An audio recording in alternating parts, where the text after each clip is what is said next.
What's up, guys? It's Jordan here, and today is December 31st, the last day of 2019. And I just pulled over to the side of the road real quick to document my final thoughts, a mini reflection on my year and what's coming next. And yeah, I just want to speak my mind, some raw, unedited thoughts. This is going straight to YouTube. No cuts, no edits, no sound effects, no jokes. Well, maybe some jokes, we'll see. But it's been quite the year. I wrote down some questions that I would ask someone, a friend, a relative, a peer, about during their year. So I'm going to answer them myself, because I'm just doing this little, let me interview myself type of thing. So let me just pull that out. Let's see. All right.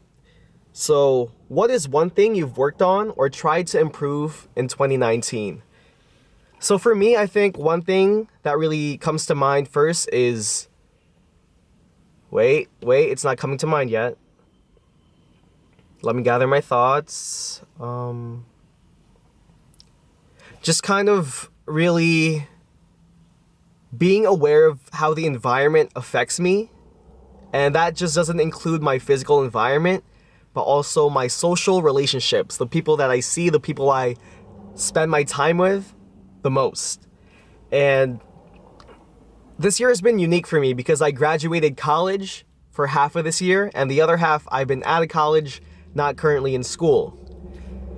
And it's true what they say, that sometimes you're just friends with people because you see them every day in school or in college or some other thing. And that's definitely been a hard lesson to learn, but there's a lot of truth to it. And you realize that you can't spread yourself thin and devote your time to everyone and try to see everyone like you used to in college, when you would just go in between classes and you'd see people. And this time you really have to know who your core group is, who is a true friend, near and dear to you, that you would like to, oh my gosh, I'm losing my, that you would like to hang on to and hold close to you for the rest of your life. You really have to start vetting your social circles.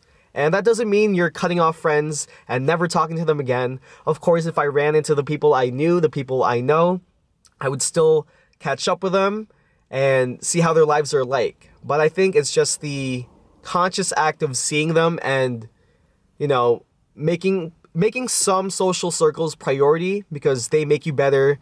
You feel like you make them better. You feel like you're a valued friend, vice versa. And those are things I think you should prioritize and keep close to your heart, especially when it comes to social circles. Because also the saying, they say that you are the sum of the 5 people you hang out with the most. And I didn't really realize that until after college, and that just really opened my eyes. And time is just a limited resource, energy, and you can only give so much to other people. And I realized time for myself is also super important. So I've just been doing a better job on improving that in 2019. And that's something I hope to carry forward in the future. All right. Whew. I'm making myself nervous, yo. If I had a podcast, I'd be interviewing myself. I'd be, But we're going to keep going. Some raw, unedited thoughts. So I'm going to be messing up. This is the real me, man. I be messing up so much when I vlog. And the editing just saves my life, but this is how it goes, man. Typical day. All right.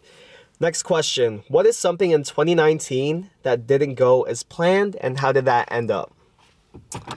Something in 2019 that didn't go as planned. Okay. So many of you might know that I was part of D3, District 3. That's kind of a umbrella organization of all the Filipino clubs in New York and New Jersey. Long story short, I was on the e-board as PR my final year of college, and I honestly wanted to be the chairperson for D3 the following year. I was willing to do it, even though I was a graduate already, but because of the rules and all that, I wasn't able to do it because you had to be a student in order to be part of this e-board. And that was really devastating to me because I really love this community. I loved serving it so much. I had so many ideas I wanted to implement. I wanted to inspire and take the district to another level.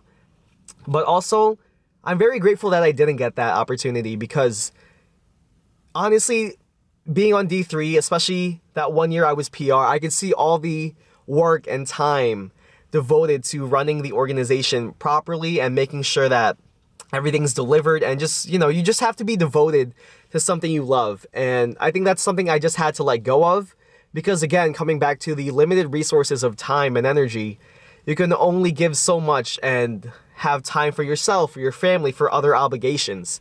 And because I wasn't part of D3, I didn't have to feel like I had to show up to events anymore. It wasn't mandatory. And I got a lot of time devoted to myself, to developing myself personally and all these aspects of my life. And I think I'm grateful for that. I think D3 has been in great hands and continues to be, as far as I know. Of course, I check in every now and then with the people that I know in this organization. And I think that's okay. I'm glad that the rules were there to kind of hold me back, because I know I would have done it for sure. No doubt. And I was a little bit pissed. I was kind of sad, more than pissed, really, because I really want to serve this community with all my heart, even after college. That's how much of an impact it's made for me, and I wanted to bring that to other people. But I also had to trust the future, and that's what happened. And I'm really grateful that I was able to spend time with myself, which is something I haven't done a lot of in college, because I'm always part of these clubs and just devoting time here, there, that. I come home, I'm tired, we do the same thing, school, repeat. So that's something that really worked out for me in 2019, and I'm thankful for that. Shout out to D3, y'all. Y'all still in my heart and mind, y'all. Let's see. How long is this video? We can do one more question. What is the most uncomfortable thing or things you've done in the past year? So one really obvious answer, and I've talked about this before, is vlogging. And really just putting myself in front of the camera on my own, not filming something like cinematic, and just being myself. Oh gosh, I got a burp. We're on edited footage, y'all. That's it. But, sorry, let me get my train of thought back. Yeah, just vlogging has been the most uncomfortable thing. And I think I've just done a better job at being consistent with it despite the uncomfortability. I acknowledge it's there. I'm not saying it comes naturally, and this is just something I want to develop over time and just go against the tide, because I did try vlogging in college, and I stopped once I felt uncomfortable, once I felt like people were gonna judge me and think I'm stupid, and, oh, you're only getting like 20 views, you're getting dislikes, these terrible comments with terrible editing, terrible filming, and whatever. But, I felt like I had to be an expert to film videos like this, but really the beauty is in the ordinary, in the Jordinary, and this is the reason why I started this whole YouTube thing, is just to document my life, because we all have unique experiences and stories to tell. And looking back at the end of the day, these memories will be near and dear to me, and this is something I'd love to show my family in the future, my kids, if that's ever a possibility. We'll see, but that's so long down the road, and I'm in this process of tremendous growth, especially in my 20s, and to document it would just be great to see my change over time, especially now in this new decade. A lot of vlogging I've got planned, a lot of social media posts, podcasts possibly, and just a lot of collabing, and I hope to grow even more significantly in the next year. And yeah, like I said in the beginning, I just feel a lot more comfortable in my own skin. I know who I am, and I'm no longer letting other people's opinions affect me.